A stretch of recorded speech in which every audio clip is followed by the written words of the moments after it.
Good morning, everyone, and welcome to episode 7 of On Your Marks. I'm joined by Luke Hince, a 23-year-old distance runner from Wollongong in New South Wales in Australia. That's on the south coast of New South Wales. He's raced 1,500 metres to 5 kilometres on the track, 5k to 10k on the road, and cross country over the past few years. He's a 23-year-old and a real up-and-comer on the Australian distance scene.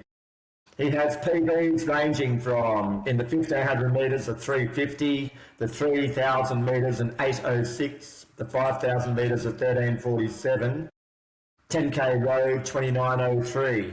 Race results have included a gold in the recent New South Wales 10k road championships at Homebush and several other New South Wales events, a third in the 2025 Run Prix 10k in Melbourne, and a couple of top 10s in national cross countries and other really great race results as well. Luke's progression has been as follows. 1,500 metres, he's run 411 aged 16, 354 aged 19, 350 aged 20. In the 3,000 metres, he ran 858 aged 16, 832 aged 18, 819 aged 20, and 806 aged 22. The 5,000 metres he ran 1517 aged 17, 1453 aged 18, 1417 aged 20, and 1347 aged 23. And 10k road he progressed from a 3020 aged 20 down to a 2957 aged 22 and now a 2903 aged 23. Great progression there, Luke. So welcome to the show, Luke. How are you going? Yeah, very good, thanks. It's a pleasure to talk to you today. Well, thank you for coming on. Now, Luke, before we start, a quick test for you. First of all, who won the 1995 New South Wales 10k title for the women? To my knowledge, I think that was Lorraine Davis. Oh, is she very familiar to you? Yeah, she's my mother. Oh, really? Fancy that. And secondly, who won the 1996 New South Wales half marathon title? That's another person who's pretty close to me. It's Brendan Hince, who's also my father. Oh, there you go. So we've got a good running pedigree there. Obviously running's in the family, no doubt about that, it's in the blood. You're going very well and you're putting all the good genes to fantastic use at the moment and becoming one of the up-and-coming road runners in Australia and definitely starting to shine on the track as well. That 5,000 metres down in Melbourne was very, very impressive in this recent track season, as have been some road races and cross-country performances, so well done there. Now, we'll go through your running journey today. First of all, where did that running journey begin? How old were you when you started running? I would have been fairly young, definitely before age 10. Obviously, mum and dad being well into the running community, they used to take me down to Kembla Joggers, which is a local running club here in Wollongong. They used to have cross-country races and road races every sort of weekend. So even though, I used to just do like the 1K or the 2K as a really young kid just to get some exposure to it. It was very early on. I don't remember a time where I wasn't running, to be honest. I know the Kembla Joggers, or KJs like we called them from Sydney. They've been around a long time, quite a long-standing New South Wales club, one of the more established and historic clubs in New South Wales, and they have been the main club in Wollongong for a long time. Other clubs have come and gone, but they've been a mainstay and they've been wonderful for the running community down there. And not only in Wollongong, but for Greater New South Wales, they have organised quite a lot of New South Wales Open Championships over the years and other races like the Fitness 5, which I think they might have changed the name for that now. It's a 5k road race in Wollongong. And they've even hosted a couple of Australian championships there, cross country. So when you were a junior, what venues did you line up at? Or where were you racing in their junior events, in the club events with the Kembla Joggers? So they've got the clubhouse, which is at like the Dapto cross country course, which is the venue where the national cross country has been held a few times, which is a fantastic facility. It's where we do a bit of training as well. But they move it around from there. There's a few road races just locally. out at like a few at Cordo Dam as well, which is a few like 20 minutes north of Wollongong. So Yeah. there's some sort of secluded spots that we go to. So it's good variety. Very good. Yeah, I remember they had a New South Wales road relay championship at Cordo Dam, at least on one occasion. I think they might have been 5K legs off memory. Might have been a bit longer back then. Nice secluded location, and yeah, obviously you've got a lot of coastal paths, and you've got the trails up in the hinterland there too, don't you? So they've got a lot they can pick from, I guess, from a race organiser's perspective and a club perspective. And then they do a bit of training at the Karen McCann track, is that right? The main running athletics centre in Wollongong. Yeah, the synthetic track down here is named after Karen McCann for good reason, and yeah, it's where they host a track night every week as well. Really good, yeah, wonderful. She was an unbelievable athlete, a real Wollongong girl, and yeah, it was a real shame what happened to Karen with her cancer in the end, and she passed away too early. But what a great legacy in her name there with that track down in Wollongong. So that's great. You're really part of that Wollongong running culture and became part of that Wollongong tradition from a very early age, and now you're in your early 20s, and so I guess you've been at it for well over a decade. Now, who was coaching you in your young years? Did you have anyone coaching you then, or were you just like tagging along and just a young whippersnapper following mum and dad around, or how did that all work out when you were a younger junior? Well, yeah, at first I was just following mum and dad around, but then as I got into school and everything, I joined a guy called Jeff Stalker, who hosted like a group just for kids, which was really good, like for my developmental years. Used to only run like maybe 3 times a week with him, like just very basic stuff on the grass, just like hill reps, sand reps, things like that, which is good for my development. But yeah, just needed to like go to the next level eventually. Fair enough. Yeah, that's great.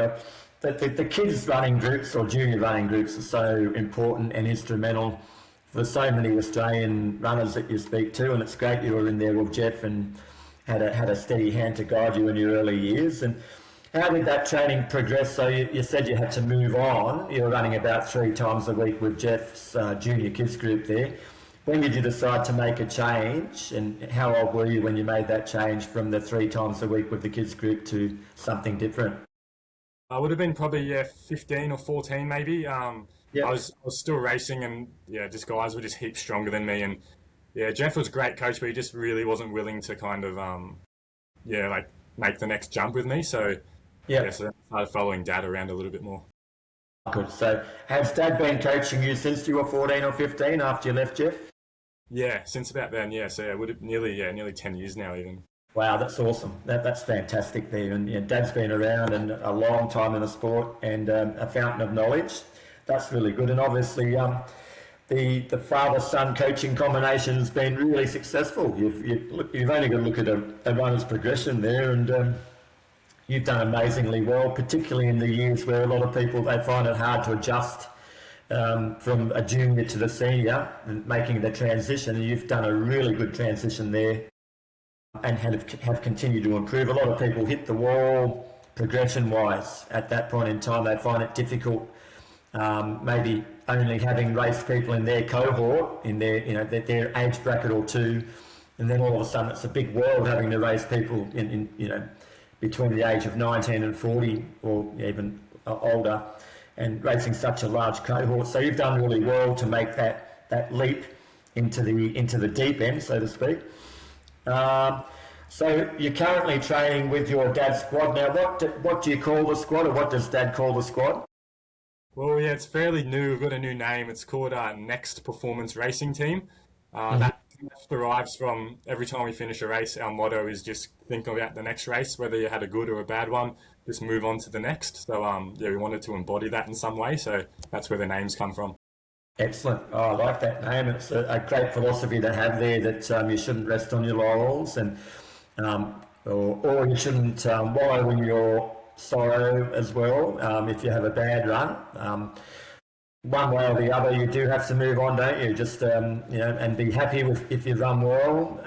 Okay, maybe shed a quick tear or two if you haven't run too well, and then just move on. There's always another race around the corner. Yeah. And that's the beauty about the sport of running, I guess, too. there are so many races out there, aren't there? And it's not just like if you're a footballer, you've only got that one grand final a year, and if you lose that grand final, you've got to wait for another 12 months. Rarely do you have to wait for 12 months in running. You rarely have to wait more than a month before you can find another really good race. So great philosophy there. I like that name of the title of your squad.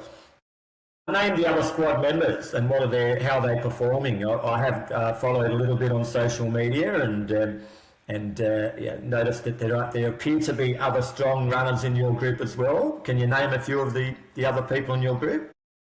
Yeah, so we've got about 3 other main members I'm very fortunate to share a bit of training load with. Isaac Shaw, who's actually the New South Wales 1500 metre champion. Yeah. He's 3:45, so he's good for track sessions because he's got a little bit more of a bit more speed on him compared to what I have. So that's where I struggle training with him. But then he's also pretty good on the road as well. He just ran 30:20 at the race at Homebush the other day. So he's got pretty good range as well. Mm-hmm. We've also got Harm Shap, who he's originally from the Netherlands, but he's moved over here. He was second in that 1500 metre race as well. Very good kick on him. Similar to Isaac, good range. And then we've also got Nathaniel Brisbane, who's actually fairly new to the sport, competitively anyway. And he's just going from stone to stone. He's just super fit. He's just broken 15 minutes for the first time at 5K. So wow, so there's a bit of firepower there. Some good pedigree in that running group. Harmschak from the Netherlands. They love their running the Dutchies, don't they? They're fanatical, and most European countries are so much into their athletics. And when did Harm travel from the Netherlands to Australia? When he was about 7 years old, so he's definitely more accustomed here now. And I've actually known Harm for a while. I was racing him on the school circuit when I was a junior. Yeah. Because he grew up in the South Coast in Ulladulla. Yeah, right. So yeah, I used to race him quite a bit. And then when he moved up to Wollongong, we just started training together. Okay, yeah. I've noticed the mid and far south coast of New South Wales has produced quite a lot of good runners over the years. I know Brad Croker came from down south, and Russell Chin, who you know, and who moved up to Wollongong, and then in more recent times, Jayla Hancock Cameron's done remarkably well, and I think she lives a fair way down, doesn't she? Fair way down the coast, and she's looking like she could potentially make an Olympics or some kind of major championship in the not too distant future. So a lot of good running pedigree down that way. And obviously Wollongong, we've already mentioned a few of the Wollongong runners before from your part of the world. So that's good. And the other lad in your group, what's his name? Brisbane? Yeah, Nathaniel, yeah. Nathaniel Brisbane. So he's a bit of a shooting star, you're saying. He's come from nowhere and running quite quickly in over a short period of time. Is that right? Yeah, that's correct. He's upped his mileage, and he's working through a few niggles and that every now and then, but he's super motivated. That's good. And where do you think he'll end up heading towards? What kind of distances? Definitely the marathon. He's very good at the long run. Sort of shows he's got a good engine on him, just lacks a little bit of turnover, but just, he's very economical in the way he runs. Yeah, do you think Luke Shaw's more of a pure miler, or is he one of those might be up? You mentioned he's run a 30-20 for 10K. Do you think he can potentially move up and be a really good 5K runner, for example, or do you think the mile will be his thing, 1500 metres? I think naturally that he's a miler, but I think these days the way we're training, you can definitely be good at the longer stuff, but I think naturally he's always going to have a really good kick on him. Yeah, right. Well, what a great group, and it sounds like it's very complementary. The other lads are quite complementary to your skill set and vice versa, so I'm sure we can all push each other along and help each other along, motivation-wise and skill-wise and all that kind of thing. So you've got a great group there under Coach Brendan. So now, how many kilometres a week are you running at the moment as I guess you'd call yourself a 5 and 10K runner at the moment, would that be right? Yeah, that's right. On a standard week, I'm probably doing about 160 to 170K a week. There's a few weeks that are kind of outliers there where I might go up to 180, and then other weeks I'll bring it back to 150, but yeah, sort of that average is 160. Good on you. Yeah. You don't get too many young fellas, particularly in Australia, running quite high mileage like that. So that's great to see. No surprise, coming from your dad as being the coach there and knowing your dad well. Yep, I really like the high mileage philosophy myself, and glad to see it's working for you at the moment. That's brilliant. So does the mileage vary from week to week? Do you go through like cycles, or do you just play it by ear with your racing, or how does it work when you say that it goes up and down a little bit? Definitely, yeah, like goes down when it comes to racing. Like I like a good taper as well, but my philosophy is just to try and keep it as consistent as possible. I think the more weeks I can string the same week over and over again, it's just going to compound eventually. So I don't have any particular like peaking phases or anything like that. I just think consistent high mileage, and yeah, it's just going to make me better in the long term. Wonderful, yeah, very much a traditional Australian type approach. So what are your typical sessions when it comes to quality running that you do each week, and what kind of training locations do you do them at around Wollongong? Yeah, so we do a weekly track session down at the Karen McCann Athletic Centre. Very like traditional VO2 work. Dad's pretty traditional with that too. He likes to hit sort of the workouts hard. If he's not really into the whole like threshold or holding it back sort of thing on a Tuesday. So yeah, we do a lot of like just 5x1k off 2 minutes. Really hitting that 5k pace, because if you can't hit the pace in training, well, you're not going to be able to hit it in the race. So it's a good confidence booster. But then yeah, we also go down to the cross country course quite a bit and do like sort of longer form reps to simulate like a cross country effort, so like 2k reps, just long tempos, things like that. Yeah, oh, wonderful, very good. Do you do any weekend workout?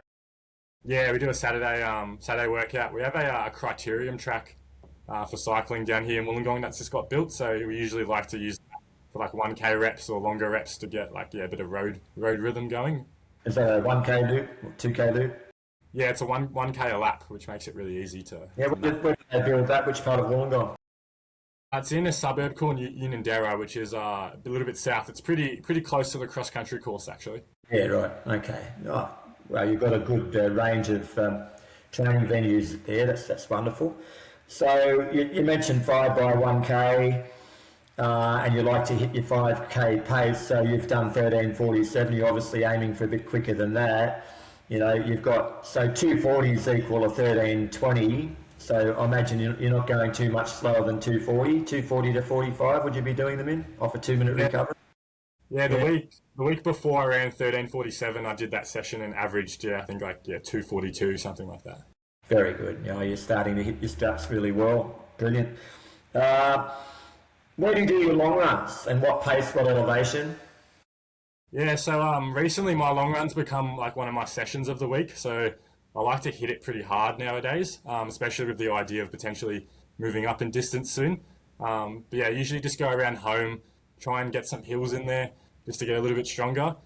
If not, I usually go up to Centennial Park as well every now and then, because I just like that training venue. Going around the park, yeah.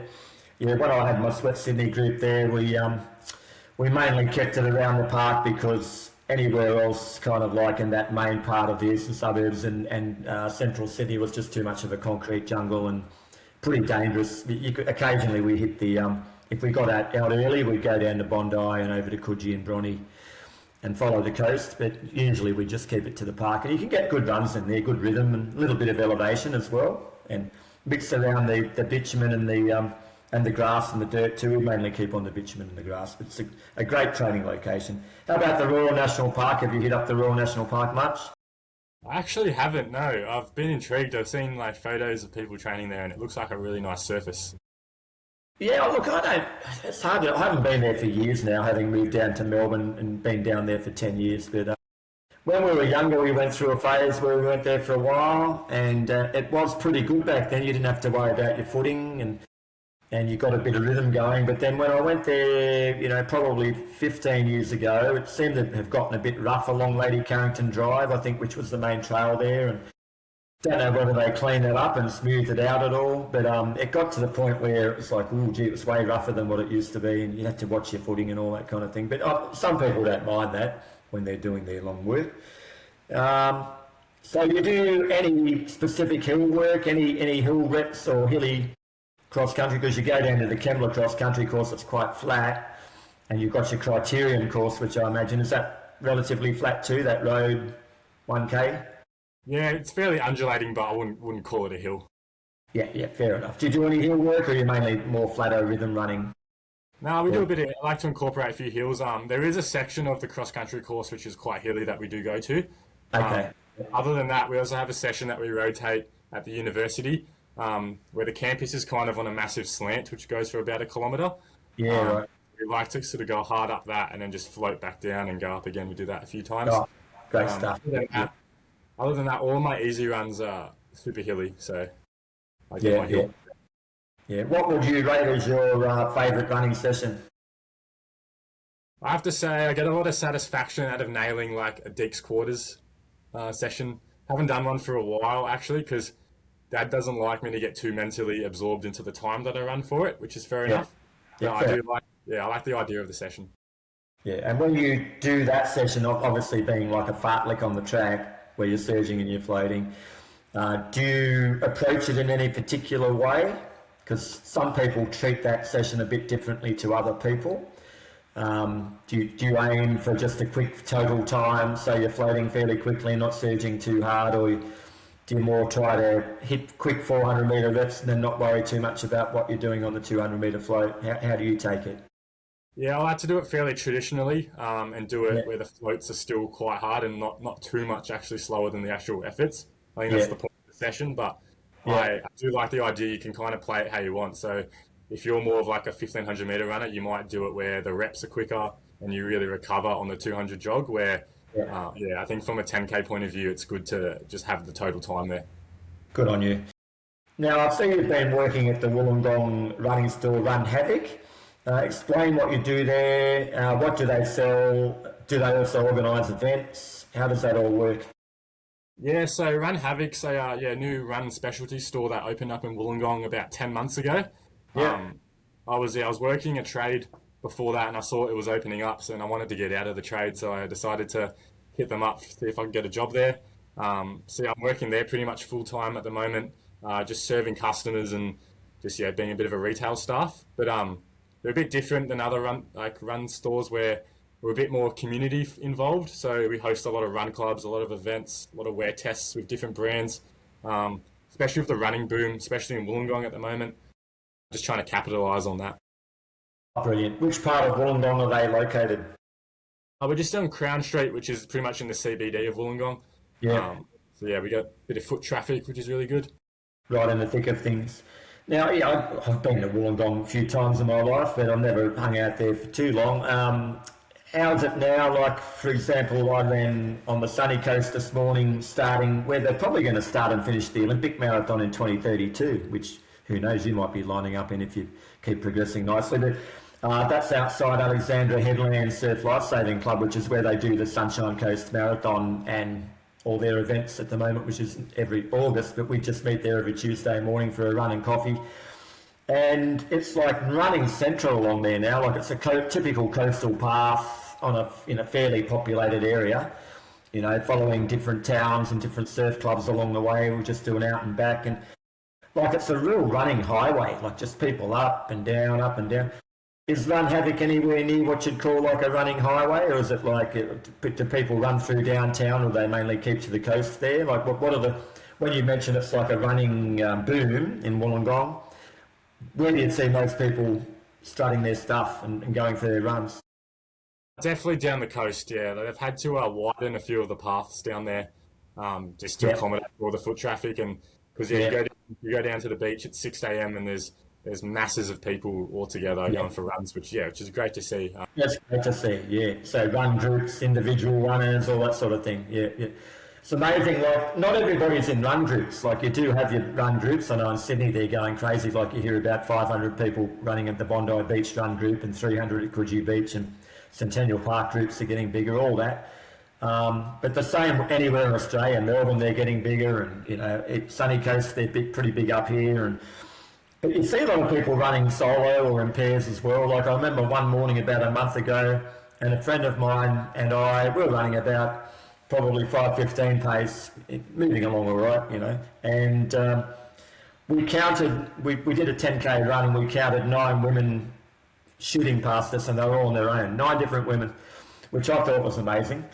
There's so many fast people out there, but you notice you notice it if they're on their own, and you wonder, gee, are they really talented, but they don't actually know how talented they are. They're just kind of hitched into the running boom, and maybe they should belong to a club, get a coach, and just see how far they can go. A lot of people out there, though, aren't there? That's for sure. And no doubt you see a few in your store, and they need a bit of guidance, and you can point them in the right direction as to coaching and clubs, and obviously the right footwear and the right gear and all that kind of thing from the store. So I think running stores can play a really big role in helping the running community.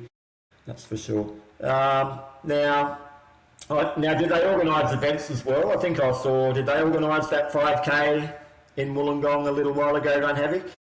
Yeah, they did.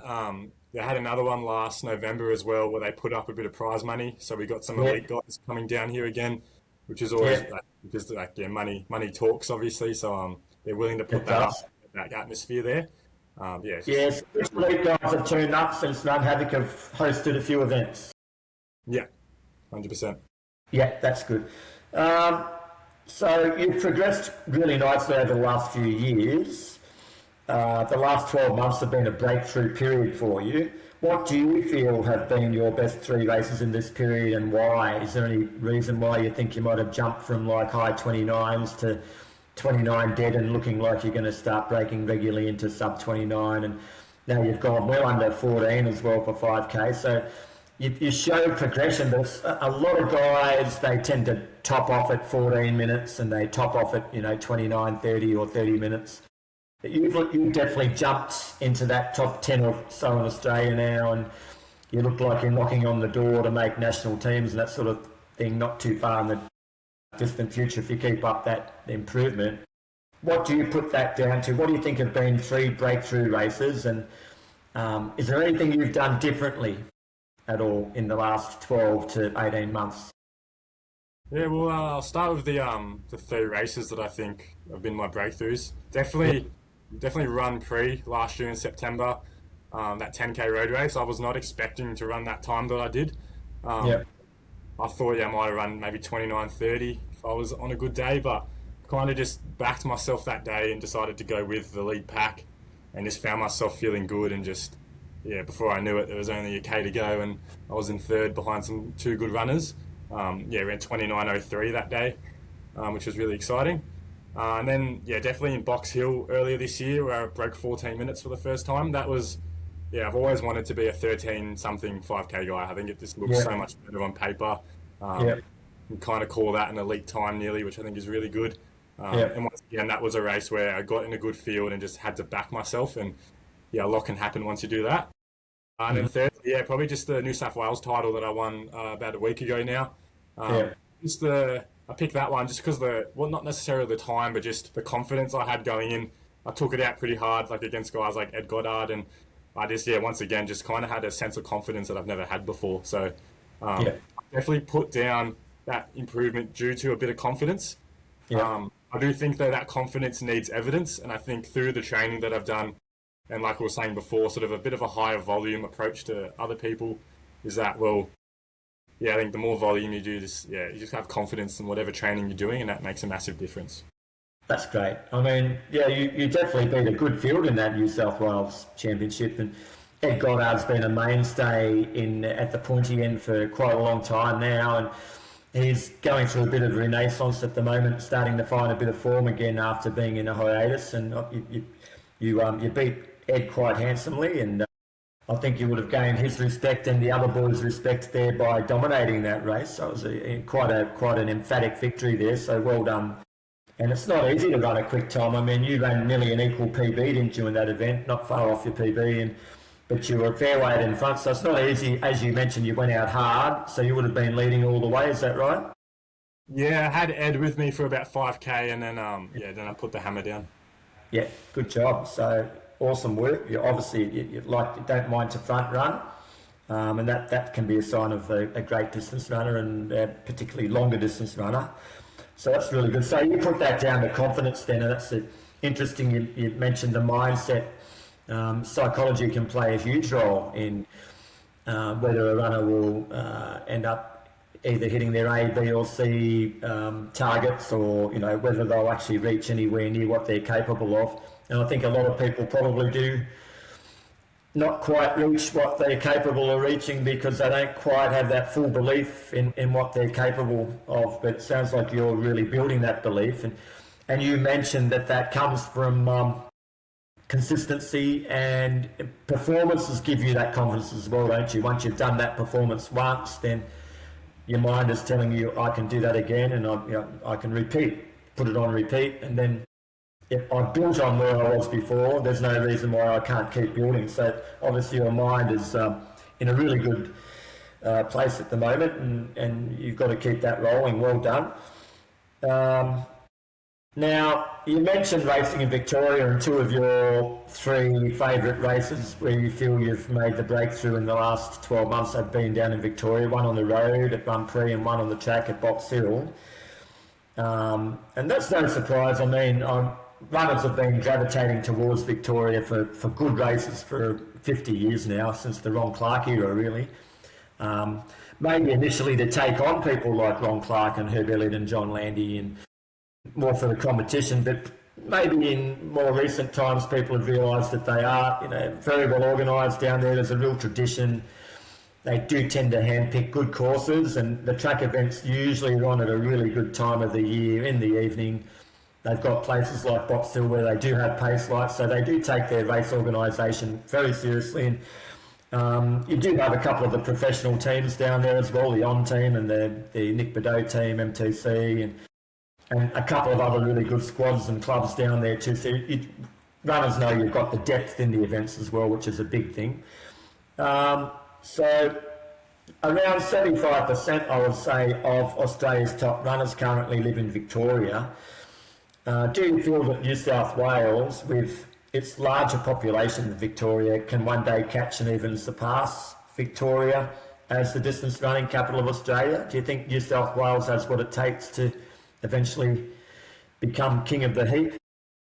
Yeah, to be honest, I think it's very hard to replicate the culture that is in Victoria. I think like the XCR series from Athletics Victoria is just fantastic. Like, I think it allows people to kind of run for something other than themselves, which is a massive difference. That can really motivate people to get really fit, and that's where you see the depth. Especially like that 5K at Lakeside the other week, that was the results of that were just, you wouldn't get something like that in New South Wales ever. No. Could also just be, I don't know, in New South Wales everything's a bit more spread out, like geographically, so it is a bit harder to get groups together, where in Melbourne, for example, like there's always groups to train with, and I think that's where you see like the rising tide lifts all boats sort of thing. So it's going to be hard to replicate something like that in New South Wales, but I think we are still lacking like an elite group up here. Everyone, even up in Sydney, all the top guys up there kind of just do their own thing, which I think, if they got their act together and kind of grouped together, it could make something pretty special. Big time. I think one thing that Melbourne has versus Sydney, and probably over Brisbane as well, out there, biggest city, Melbourne does have a lot of really good running locations, like the way the city had been planned and the way it's been built over the years since it was planned 200 years ago. It's very European style city. A lot of really good parklands there, and a lot of the parklands do have beautiful gravel trails and grasslands and that kind of thing. And I know, like New South Wales, particularly Sydney, it's a concrete jungle a lot of the time. So people are, they're finding their little pockets to train, but you don't have a lot of classic places to train, I guess, like you do in Melbourne. So that's where it does have it over New South Wales. But you're right, I think it's a culture thing, and I think you do have to try and get together in groups. And obviously your group of 4 have formed nicely, a group of 4 or 5 there, and hopefully you can keep building too, because I think the more the merrier. I was only talking to Nick Allison on a run, the former 210 marathon and Olympic marathon. He lives up here only 5k down the road in Parisian Beach.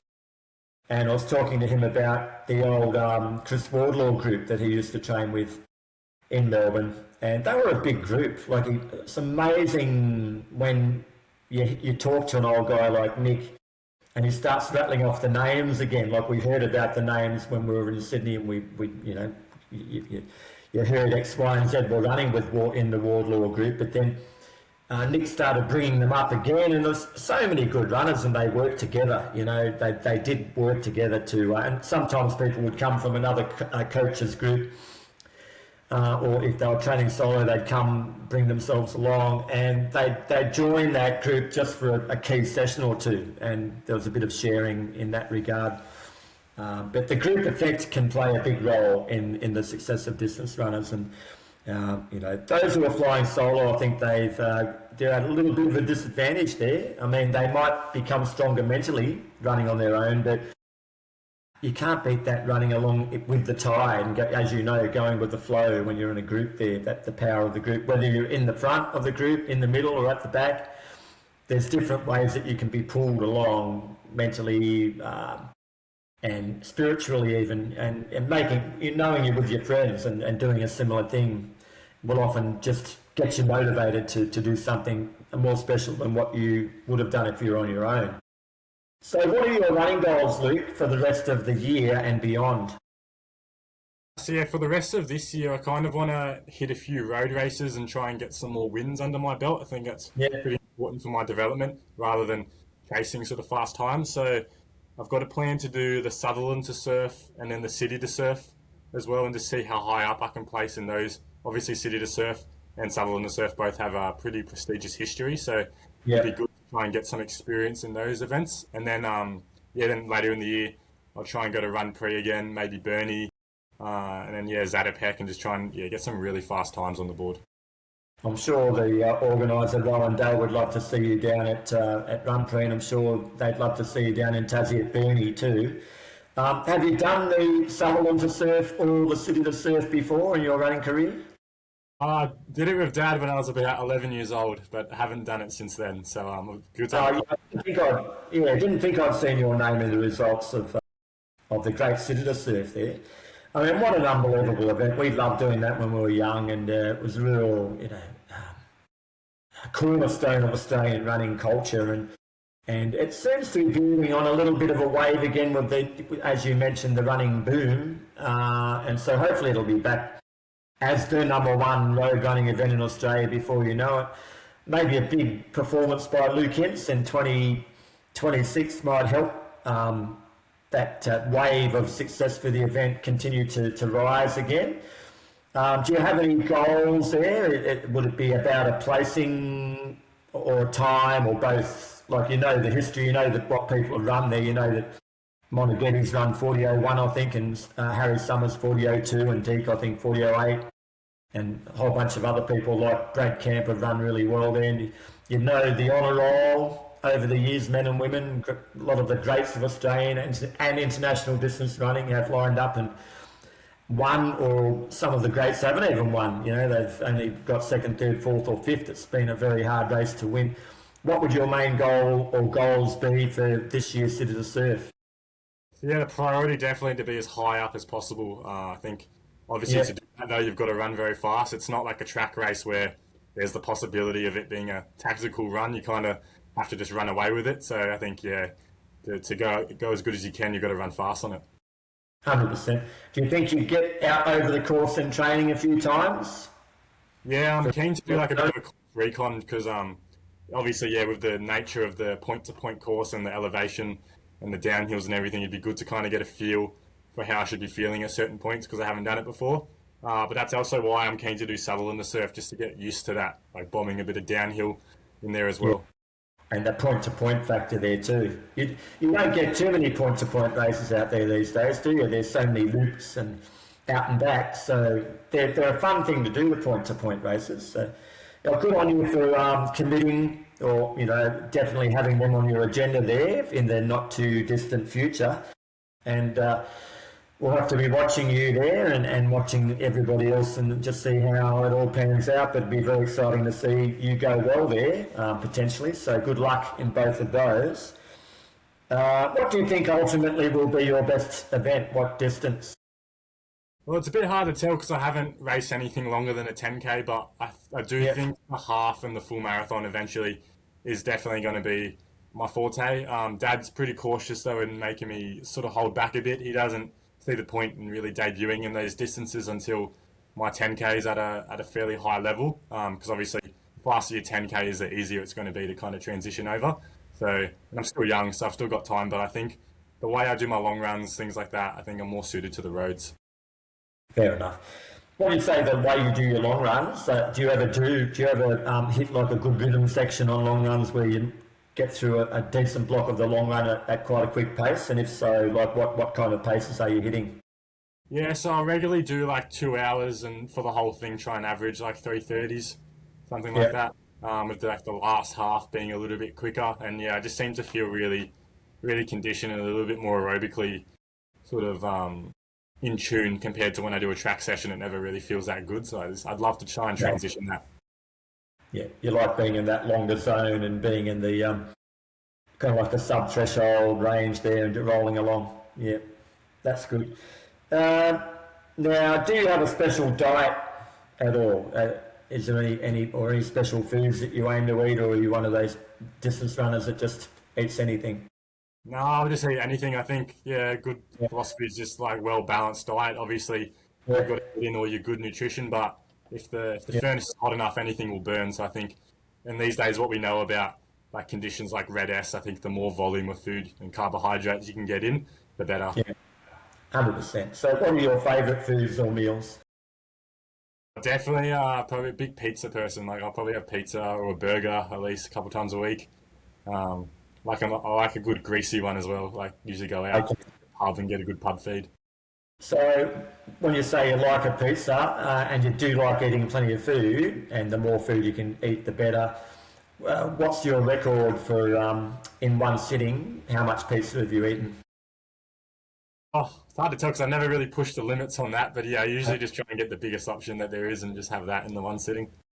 Oh, there you go. Yeah, look, a good friend of mine, Russell Stokes. I remember he ate three family pizzas when we went to Pizza Hut.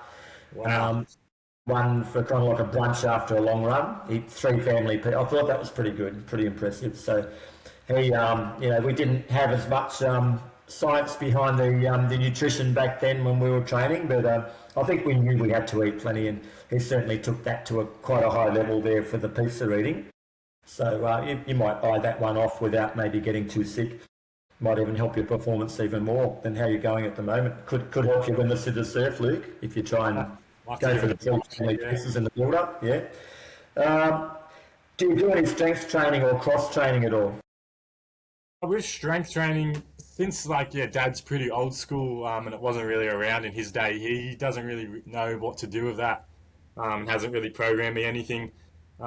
His philosophy is it's kind of just with injuries and everything. It's all about load management, not necessarily strengthening stuff in the gym. However, I do have like a strength program from a strength coach, which I do once a week, which is pretty light just to introduce it a little bit. Yeah. But it's not a massive factor of my training. Fair enough. So no swimming, no cycling, elliptical, none of that.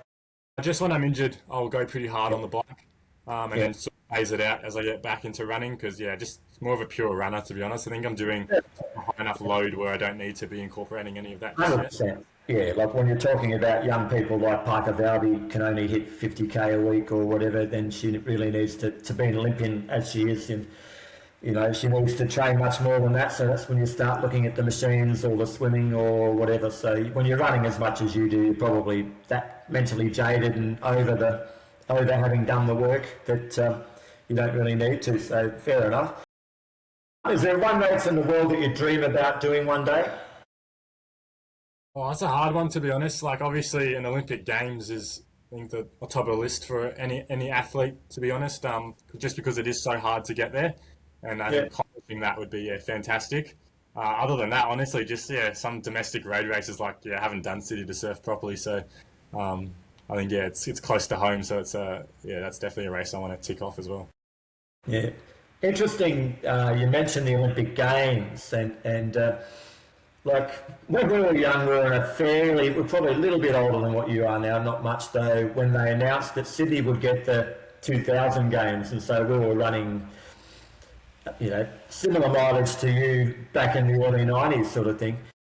And then bang, it was announced, I think in 1993, that City would get the games in 2000. We're thinking, 7 years down the track. So many of the young athletes, not only runners, but whatever sport they were doing, swimming or gymnastics, they would have all been thinking, Sydney 2000. And then you'd work your way through, train hard, and it would be in the back of your mind. Certainly, I never got anywhere near making it, and your dad probably didn't really either, I guess, but some of the people we trained with either made it or they went really close. But it was certainly a catalyst to, I think, to help a lot of young people train hard, because you had that Olympic dream to a degree, for a point. Some would have had it more realistically than others, obviously. But again, another Olympics on home soil only, this Olympics will only be 32 years after the last one. That must be a real little carrot dangle there for you, even though obviously it's in Brisbane, but it's on home soil. So that could be, obviously something in the back of your mind to keep the blood pumping and everything going there. So what do you enjoy most of all about being a distance runner, being in that endurance sport? What's your favourite part of the sport? Well, I just like the concept of the sport, especially compared to other sports like team sports where skill is a big factor of it. I like how running is just pure graft. It's just how much repetitive work you can put in and how hard you can push yourself. It's not really about skill. Like, I'm not a very coordinated person. I think it lines up with my personality quite well. Like, to be good at running, it's just about putting in like relentless sort of work. That's my favorite idea, a concept of it, is just how it all works. Yeah, that's great. Yeah, I like that idea behind all of that. Who's your favourite current runner going around globally right now, and why? I'd have to say from Sweden, Andreas Almgren. I just like his progression and how he's over 30 years old now, but he's been around for a long time and he hasn't always been as good as he is now, which kind of proves that if you do just keep ticking away and chipping away, it eventually all comes together for you. It's different than these 20-year-old Kenyans who come out of nowhere and run 2:02 in the marathon, things like that, where you can actually see he's come from a long way and he's failed before and he's been injured before, but he keeps coming back and now he's kind of reaping the rewards. So I think it's really inspiring. I think a fairly similar runner to Almgren would be George Mills, the English or British record holder in the same events, really, the 5 and the 10. I think he's been around a while, and they both had their ups and downs, those blokes, haven't they? And ridden the highs and the lows, and a lot of your average runners and even your semi-elite runners who've had hiccups along the way can relate to people like that. So yeah, certainly I like watching fellas like that. And I know he had a DNF on the weekend, but he's generally been very consistent over the last 2 years and done extremely well there. Do you have a favourite Australian athlete of all time? Yeah, it's hard to go past Craig Mottram. I remember when I was really young watching tapes of him, and there's the documentary, The Big Mzungo, that I watched a lot. He's similar to me, where he's a big, tall, lanky guy. And then once again, he's just put the work in, and I like his mindset as well. He's super tough and just likes to mix it with anyone, which I'm trying to replicate that as much as possible. Yeah. It's always hard to know exactly how mentally tough people are, because we can't be inside their mind and all that sort of thing. And it's a very hard thing to relate or compare. But I remember being the Australian team coach at a Ekiden relay. I did that a couple of times, but on one of them, Mottram was on the team. And he badly injured his Achilles about half a year before this Ekiden relay, which the Ekiden would have been in January, I think. So he might have done... Yeah, I think actually he would have done the Achilles... No, the Ekiden would have been in November. And he told me that he injured his Achilles at Gerald's Park in the Gerald's Park relay.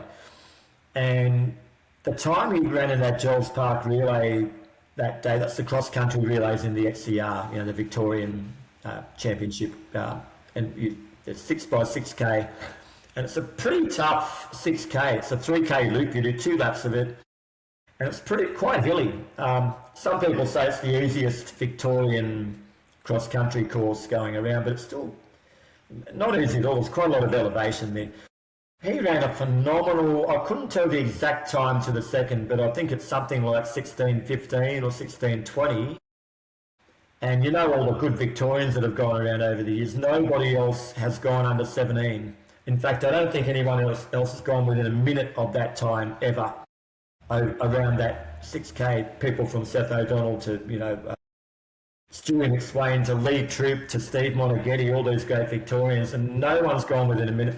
Well, he did it apparently in the final K of that relay leg where he was running for Geelong, running his guts out for Geelong, obviously that day, did his Achilles, had a whole bunch of time off, had an operation, did the rehab, got himself fit again, was picked in that Ekinen team, but his Achilles still wasn't 100%. And I shared the cabin, our cabin, everybody was in different cabins, there were two to a cabin, and I shared a cabin with the team physio, Dolph Francis. And Dolph had the massage table out in the living room of our cabin. So all the runners would be coming and going in the days leading up to the relay, including Mottram. He'd come in maybe twice a day for a massage, bit of treatment, because the Achilles, like you could see it, it was double the size, probably triple the size of the other Achilles. It was still swollen. It wasn't right. But he was running, he was not limping around. Chris Wardler, his coach, told him he was okay to run. He thought he was okay to run. Everybody, I looked at him and said, are you sure you're okay to run? And Dolph was saying, oh, I don't know, I can feel all these knots and scar tissue. But, your physio told you can run, okay, you'll run, blah, blah, blah. Anyway, he ran the opening leg, and I think he ran the Australian 5K road record. Not that there's anything official out there, but apparently the fastest known time at the time, I think 13:17 on the road, won the leg, beat the Kenyan guy, killed everybody else, put Australia into the lead from the word go. But I thought, man, the guy's got to be feeling pain there with this, man. It just looked terrible. And so you're right about him being mentally tough. He was mentally tough, there's no doubt about that. And a great role model for other Australian runners, and now obviously coaching a good group there with on, and they're going fantastic. Now you're working full time, is that right? How many hours a week you're working in the store? About 35. So yeah, pretty much. Full enough to be full time there. So how do you balance your training and your work in the store? Do you have much spare time, or are you living like a monk and getting to bed nice and early because you've got to wake up early to get your double run in before you work? How does that all pan out for you? Yeah, it's pretty cruisy. So I work like 6 days a week. So throughout the week, I rarely work like 8 hours. It will be like 6 hours a day. So I purposely kind of worked that out so that it would give me a bit of time so I can get a proper good night's sleep. And then you wake up in the morning, get the run done, and then have an extra hour at the end of the day to go for another run. Just little things like trying to be organised, like I'll drive to work because we have a shower there, so I'll run from the shop out to the beach and back, and then shower and then ready to work, and same thing when I go home. So yeah, I've got a good little rhythm going at the moment. Oh, that's brilliant. Yeah, we've got a great balance going there. So you mentioned you had a trade before you started working in the shop. What was your trade? I was doing telecommunications, just a lot of cabling, so I was up in the roof a lot. It's pulling cables through all day, which it was good to tick that off as a trade, so I can always go back to it, but it wasn't very conducive to running. Fair enough. And look, I've known plenty of tradies who've done that. They've done their apprenticeship, they've probably worked for a year or two, then they've thought, I'd like to try something else. And you can always, like you mentioned, you can always go back to it. You've got the skills, and our nation are crying out for tradies, so there'll always be a spot there for you. In telecommunications or whatever field part of your trade you want to get back into. So yeah, well done for taking up going on an adventure, going on a different tangent there. I think a lot of people don't have the courage or the willpower or the adventurous spirit, I guess, to make changes in their life. So good on you there, and who knows, you might be in retail and business and that kind of thing for the rest of your life, and you mightn't go back to your trade, but you can. So that's good you can do that. Well, that's the end of the main questions now. I've got a few quick fire questions for you, Luke, to finish off. And you'll need to choose one of two options each time that are presented in each question. So there'll be about 12 of them. Are you ready to rock and roll? Yeah, let's go. So just one answer, that's it. Yeah, one out of these two. So first of all, what is the best bird, a kookaburra or a magpie? Kookaburra. Nike or New Balance running shoes? Nike. Cameron Myers or Sebastian Sawe? Definitely Cam Myers. Wollongong or the Sunshine Coast? Wollongong. Ah, come on. England or Kenya? Kenya. Meat pies or pizza? Pizza. Fishing or surfing? Fishing. Cycling or skateboarding? Cycling. Board shorts or jeans? Jeans, I reckon. Working or sleeping? Sleeping for sure. Chocolate or veggies? Chocolate. Sizzler surf or Zatopek? Let's go Zatopek. Long runs or track work?